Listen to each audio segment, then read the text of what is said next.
The wedding hall was filled with whispers, low, cruel murmurs that echoed louder than the music. She can't even walk. How can she be a bride? Poor girl. Who would want a paralyzed wife?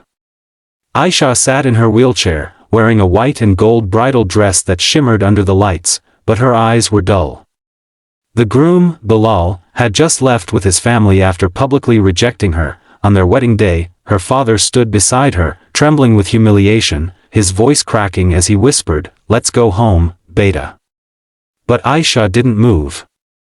She just stared at the door where Bilal had walked out. The air smelled of roses, but to her, it reeked of pity. Only a few months ago, she was the most cheerful girl in her university, always the first to volunteer, to help, to laugh. Then came the accident. A reckless driver had jumped a signal, leaving her paralyzed from the waist down. Her world changed overnight. At first, Bilal had promised to stay. He'd said love was stronger than any physical challenge.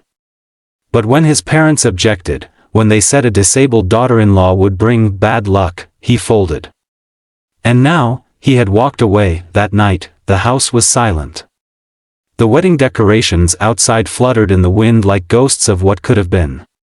Ayesha's father sat quietly in the corner, his face buried in his hands. Her mother prayed under her breath, tears soaking her scarf. And Ayesha?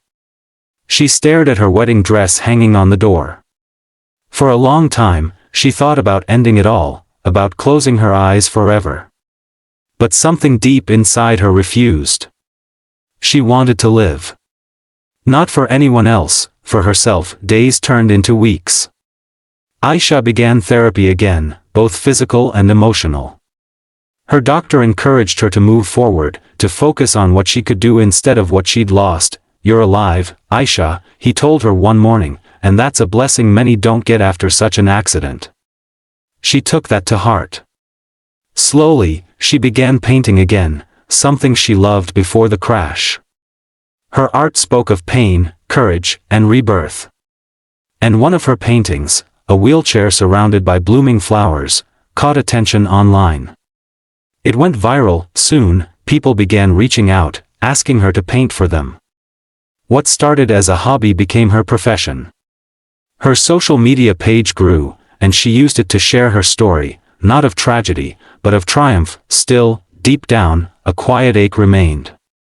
Not for Bilal, but for the thought that perhaps no one would ever look beyond her chair to see the woman she still was. Then one day, a man named Salman messaged her. He'd seen her artwork online. "Your painting of the little girl under the rain," he wrote. "It made me cry. I lost my wife 3 years ago. My daughter still asks when her mama's coming back. But your art reminded me that pain can also create beauty. Thank you." Ayesha read the message several times. There was something honest, something raw in his words. She replied kindly, not expecting more. But soon, they began talking regularly. Salman was a single father, working 2 jobs to raise his daughter, Hania. He often told Ayesha how he struggled to balance life and parenting. Ayesha listened, encouraged him, sometimes teased him when he sounded too tired. Their conversations became a daily ritual, messages that grew into calls, and eventually video chats. One evening, Salman said softly, "You know, Hania really wants to meet the lady who paints dreams." Ayesha smiled. "Paints dreams? That's what she calls you," he chuckled. "She says your colors feel like stories that end well." When they finally met, it was at a small cafe by the park. Salman walked in holding Hania's hand. The little girl ran toward Ayesha's wheelchair without hesitation. "You're so pretty," she exclaimed. "Can I see your hands? The ones that paint?" Ayesha laughed, showing her paint-stained fingers. Hania giggled and hugged her tightly. That innocent affection melted away every fear Ayesha had felt about meeting someone new. Salman watched quietly, his eyes soft. Later, as they talked over coffee, he said something that stayed with her forever. "You know, Ayesha, people see your chair first. But when you talk, when you smile, it disappears. You make people forget about what you've lost because you remind them of what they still have." Her throat tightened. That's the kindest thing anyone's ever said to me. Their friendship deepened. Salman admired her courage, Ayesha admired his strength as a father. Yet both were cautious, scarred by past losses. One afternoon, Salman invited her to his daughter's school art fair. Ayesha hesitated. I don't know, Salman. Parents might stare. I don't want to make Hania uncomfortable. But Hania insisted. Please come, Ayesha. You promised you'd see my painting. So she went.